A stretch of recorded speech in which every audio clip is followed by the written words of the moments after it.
안녕하십니까. 반갑습니다. 전청입니다.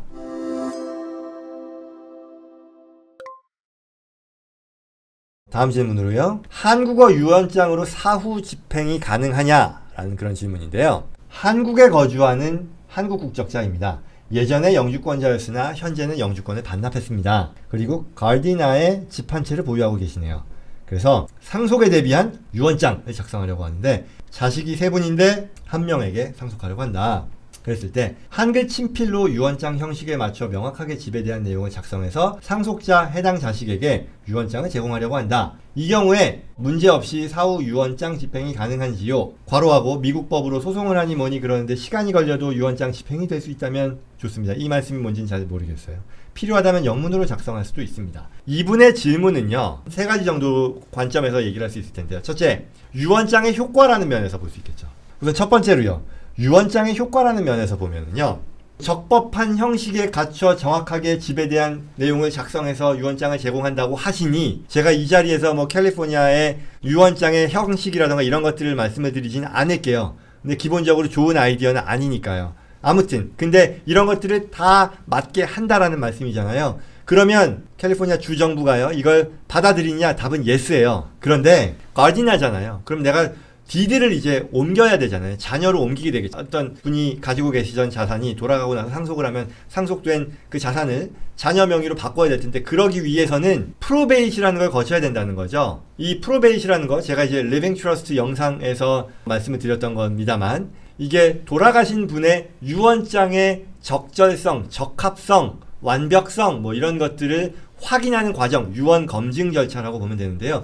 이걸 거쳐야 돼요. 유언장이 정말 맞게 이 망자의, 돌아가신 분의 뜻을 제대로 구현한 게 맞느냐, 어떤 형식상의 완결성을 갖추었느냐, 이런 것들이죠. 또는 뭐 다른 사람들이 이의 제기를 할 수도 있을 것이고요. 그랬을 때 만약 이게 외국어로 되어 있으면요, 한국어로 되어 있는 것, 외국어로 되어 있으면 영문으로 바뀌게 돼요. 그 프로베이트 과정에서요, 영문 트랜슬레이션이 만들어져야 해요. 그러니 한글 친필로 만드는 거 별로 애초부터 좋은 생각이 아니죠. 유언장을 만들 때 한글로 만드는 게 아니라 영문으로 만드는 게 더 바람직할 것이고요. 그런데 유언장의 효과는 있습니다만, 그보다 더 중요한 것은요, 이미 제가 방금 말씀드린 것처럼 프로베이트라는 것을 거쳐야 하기 때문에 유언장 별로 안 좋은 거예요. 유언장을 가지고 영문으로 된 걸 한다 하더라도요, 사후에, 이분이 돌아가신 사후에 이 내용을 자녀에게 넘기는 데 있어서, 특정 자녀에게 넘기는 데 있어서 프로베이트를 거쳐야 한다라고 하면 이건 베스트 아이디어는 아니다. 왜? 프로베이트라는 것이 굉장히 시간, 에너지, 어떤 정보, 공개라는 이런 여러 가지 면에 있어서 굉장히 남은 가족들이 거쳐야 하는 과정으로서 굉장히 번거롭고 안 하고 싶은 그런 과정이라는 거죠. 그렇기 때문에 이 프로베이트를 피하기 위해서는 유언장보다는 트러스트를 만드는 게 더 좋겠다 라는 거죠. 트러스트를 제대로 만들어서 내가 원하는 그 자산을 트러스트 명의로 옮기고요, 그 트러스트 명의로 옮겨진 자산이 본인이 사후에 이 프로베이트를 거치지 않고 이 트러스티의 어떤 오더를 통해서 내가 원하는 사람에게 전달될 수 있게 해주는 그런 툴이라는 말씀을 드렸어요. 그러면 이분의 경우도요, 당연히 트러스트를 통해서 해당 자산을 옮겨 놓는 것이 유언장을 통해서 옮기는 것보다 훨씬 더 유리하다, 훨씬 더 바람직하다라는 말씀을 드릴 수 있겠고요.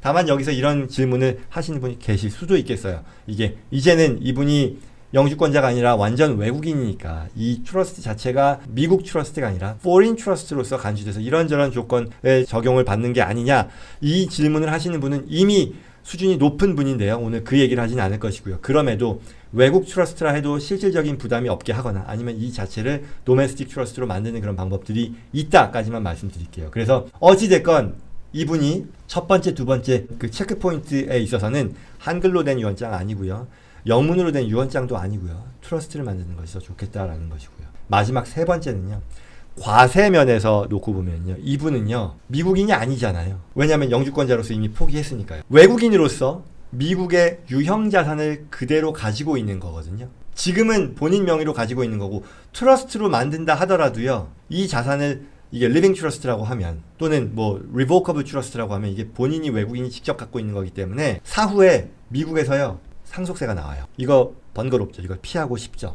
더 높은 수준의 이해도가 있으신 분들은 어차피 미국에서 상속세가 나온다 해도 한국에서 그 금액만큼을 외국세 공제로 쓸 수 있으니 그렇게 부담스러울 건 없다라고 말씀하시는 분도 계실 수 있겠어요. 그러면 저의 얘기는 그래도 안 하는 게 더 좋죠. 이거 굳이 상속세 내고 거기서 IRS 뭐 이런 자료 해가지고 그걸 가지고 한국에 가서 이거 세금 냈으니까 그 세금만큼 여기서 덜 내게 해주세요라는 걸 구구절절히 얘기하는 것보다 애초에 미국에서 상속세 대상 자산이 아닌 걸로 만들 수 있다면 훨씬 더 편리한 거잖아요. 그런 면에서 답변도 있을 수 있겠고요. 그 다음 이분이요. 물론 이분은 이미 한국에 들어간 분이기 때문에 들어가시기 전에 이 자산이 과세 당국 또는 한국의 자산으로서 정돈이 되어 있는지 모르죠. 그렇기 때문에 그런 부분들까지 감안하면 어떤 상황에서건 미국에서 돌아가셨을 때 비과세가 되는 상속세가 부과되지 않는 성격의 자산으로 만드는 것이 중요하고 그렇다면 이때에는 이걸 직접 트러스트를 통해 보유하는 것보다는 트러스트에서 이걸 취소 불능 트러스트로 만드는 것도 하나의 방법일 것이고